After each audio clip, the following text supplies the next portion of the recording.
Ambassador Zeth Kari had lived for over 12,000 years, witnessing the rise and fall of countless civilizations across the galaxy. As one of the last surviving members of the Ancients, the first species to achieve faster-than-light travel, he had seen empires that spanned star systems crumble to dust, watched young races discover fire, and eventually reach for the stars. Nothing in the cosmos surprised him anymore. Nothing except for the small blue planet in the Sol system that every ancient fleet had been ordered to avoid for the past 3 centuries. The humans are requesting another audience with the Galactic Council, his aide, Morithith, informed him as she entered his meditation chamber aboard the flagship Eternal Wisdom.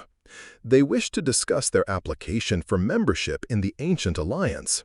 Zeth Kari's 4 eyes flickered with what might have been amusement. Still persistent, these humans. What did the Council decide regarding their latest request? The same as always. Denied. Too young, too aggressive, too... Morithith paused, searching for the right words. Too human. The ambassador rose from his crystalline meditation pod, his elongated form casting strange shadows in the chamber's bioluminescent lighting. At 12 feet tall, with skin that shimmered like liquid starlight, he was an imposing figure even by ancient standards. Yet, when he thought of Earth, something deep in his ancient mind whispered warnings.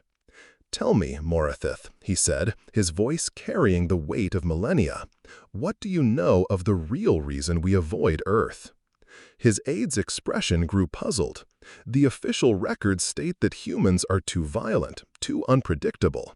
Their recent expansion into space has been concerning. Zeth Kari moved to the vast observation window, gazing out at the swirling nebula beyond. The official records are incomplete. I was there when the first scout ships returned from Earth 300 years ago. I saw the terror in their eyes. Terror from beings who had witnessed the birth and death of stars. He turned back to his aide, his expression grave. They didn't come back afraid of humans, Morithith.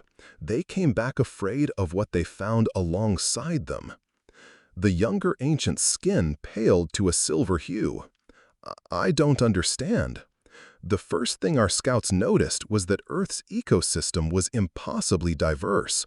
Millions of species, all coexisting in a delicate balance. But then they looked closer.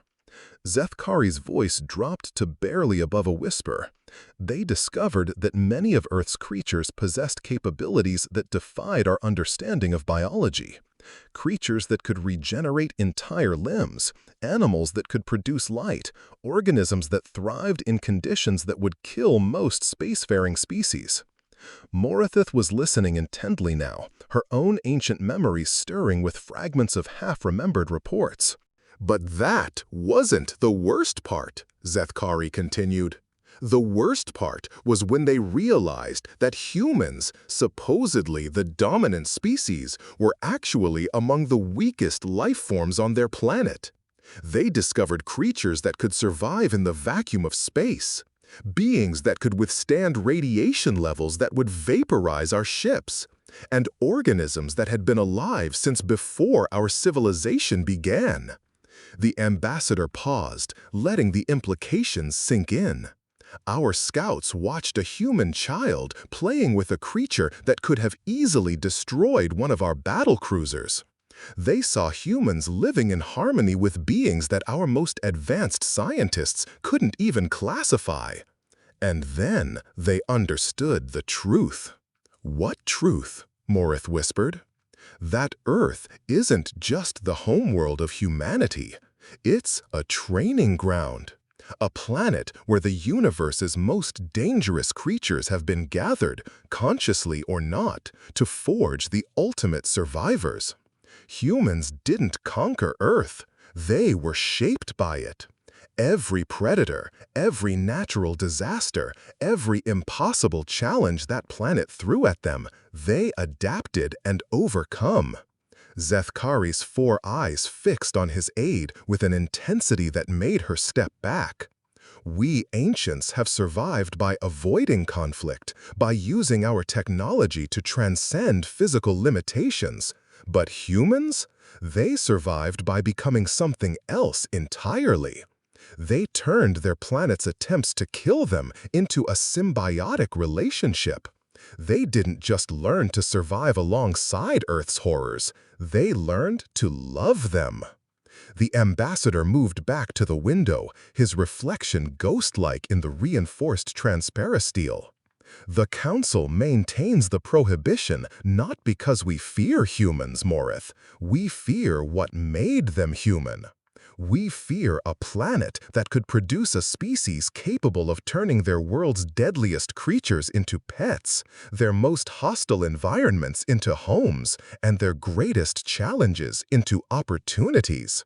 He turned one last time to face his aide, his ancient voice carrying a note of something that might have been respect. When a species can call a world like Earth home, what could they possibly make of the galaxy?